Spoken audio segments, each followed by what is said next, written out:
This video is powered by the pros at Pascal Air Plumbing and Electric. Arkansas owned, Arkansas operated. GoPascal.com. All right, Richard, what's up, man? I mean, you got Ron Holland, Devo Davis. There's a lot of news that's been going on. Let's start with Devo. What's the impact that he could have on Arkansas basketball this year as a senior? As Tommy said earlier, first four-year letterman under Muss. Yeah, well, I mean, obviously, we obviously saw the impact last year and the previous year. So you got an experienced leader on the team that can do just about everything for you defensively and offensively, and has proven what he can do as a leader. And I think that's going to help, especially with some of the newcomers coming in. They'll be able to look at Devo and see how he operates and say that's what a Razorback's supposed to do. Richard, the Ron Holland stuff was interesting to me because I chatted with you a little bit yesterday. I chatted with a couple national guys, and it almost like came out of nowhere. Like there were strong indications that Fayetteville was getting an edge, and then just something happened. I mean, have you ever seen something like that? Oh, definitely. No, it's called recruiting. It's also called money. So many times. It's called well, I mean, called finances. Obviously, it seemed like going into the evening before he made the decision yesterday morning that he was heading to Fayetteville. Then talking to Paul Benencardi, evidently it seemed to be going towards the G League the night before, and then evidently, according to Paul, Paul and ESPN were the only ones that I'm aware of that had direct quotes from Ron, and Paul was just saying that the final decision was made early that morning. So it seemed like the momentum definitely was in Arkansas's corner for the longest, and then last second he made a different decision. Yeah. You had a chance to talk to anyone in Jordan Walsh's camp. He put something out late last night. He's going to remain in the draft, so that leaves Arkansas an open spot. I was just we're trying to figure out what tipped the scale for him at the end, and we never really thought he was coming back, but didn't know if you had a chance to catch up with anyone in his circle.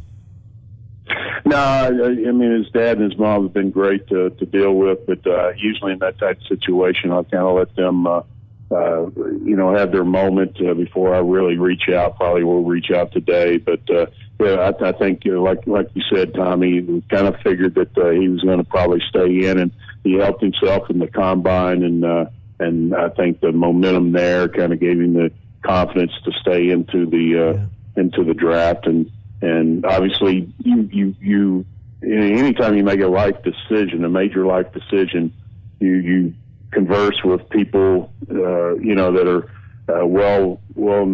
I guess versed in that particular area of whatever you're trying to make a decision on, and I'm sure that most of the feedback that he got was favorable towards him staying into the draft, and that's what he did. Hey, give him credit, because I think a lot of us would say his game, at the end of March when the tournament run was over, was probably not draft worthy at that point. So clearly he's done something to elevate his play, and the combine process has worked for him for improvement, and just continual focus on basketball development has paid off for him, because I'd love to hear Muss or someone that, a basketball person say, here's where Jordan was April 1, and here's where he's at today, and here's why he needs to stay in the draft.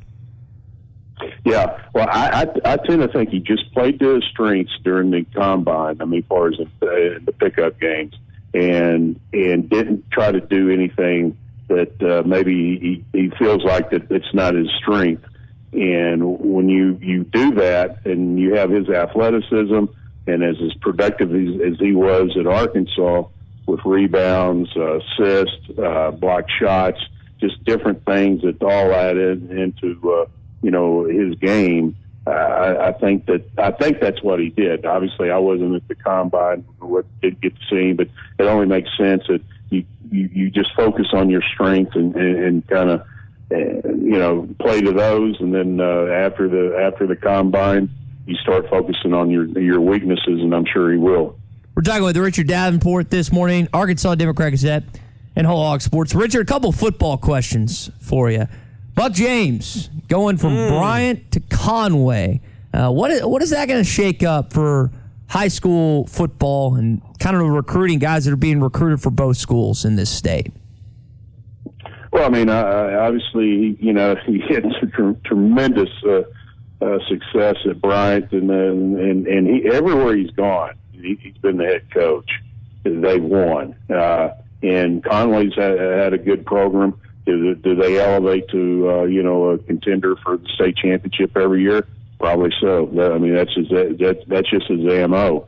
And then Quad Sanders has taken over, who was the defensive coordinator. He's taken over at Bryant, so he's obviously taken over a very, very good situation. He knows how it was ran under Buck James, and I'm sure that he'll run very similar, but at the same time tweak it to what he likes to do too. So that 7A is just keeps getting tougher, because I think with Coach Sanders, I don't think you're going to miss too much with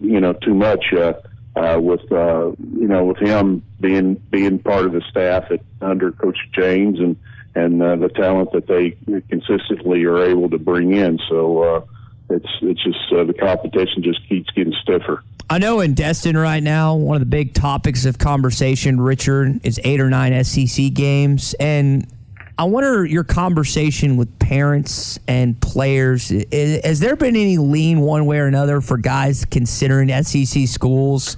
Any pushback from potentially playing non-conference games?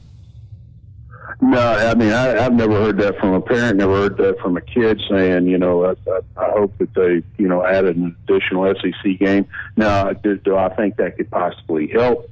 Yeah, I could see that, just because the quality of the competition for another weekend is going to be top notch versus maybe some of the non-conference games that are usually, just give them a check and take a beating type of game. So I think that could possibly help a little bit, but I don't think it's going to make a huge difference. Well, if nothing else, the NFL can evaluate, hey, can this player, these 5% of players, or it's really less than that have a chance to really go on to the NFL.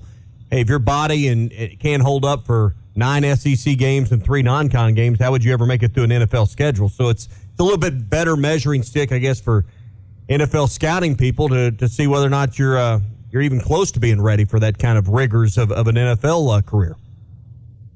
Yeah, I could see that. I could see that, especially the longevity of the NFL season. So, I mean, that'd be part of the process as far as evaluation, no doubt about it. Yeah. So I guess we're moving into camp season soon. High schools are pretty well out. Spring football's over. I mentioned all the Buck James moving. Brian hiring a new coach. I guess North Little Rock and Jonesboro now have openings for their head coaches. But it'll be camp season on campus for Sam Pittman and his staff very soon.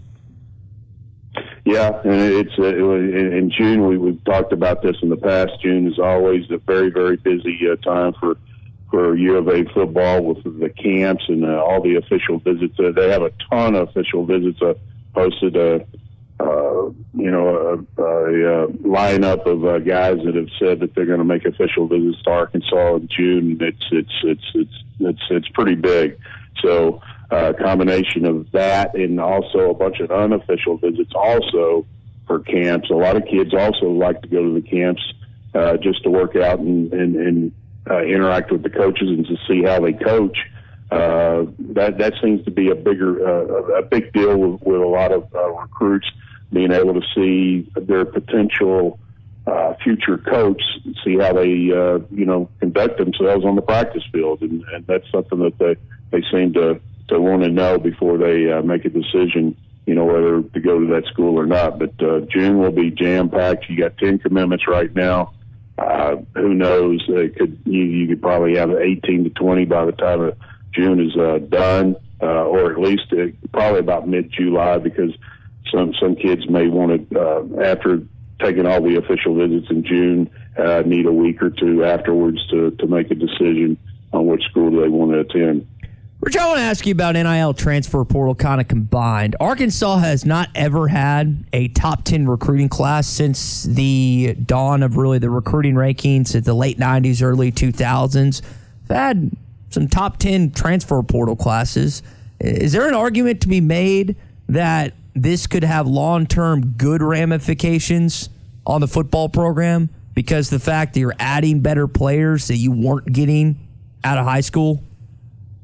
Yeah, possibly, but I just think transfer and high school recruiting is totally different. In high school, you're kind of looking for the the flash point. I mean, you want to go to that big school, and you're not necessarily totally looking for the right fit sometimes because it's kind of like the bright lights of the big city. Versus maybe a smaller city, you kind of gravitate towards that versus the mid-sized city. All the bells and whistles and also the big name kind of get you to go to that school. But when you're a transfer, you're looking for the right fit in so many different ways, especially playing time. Does that school have a history of transfers going there and being successful and going to the NFL, but main thing, seeing PT. And, and that's, I think those two things are just totally different because high school kids, you're still influenced by the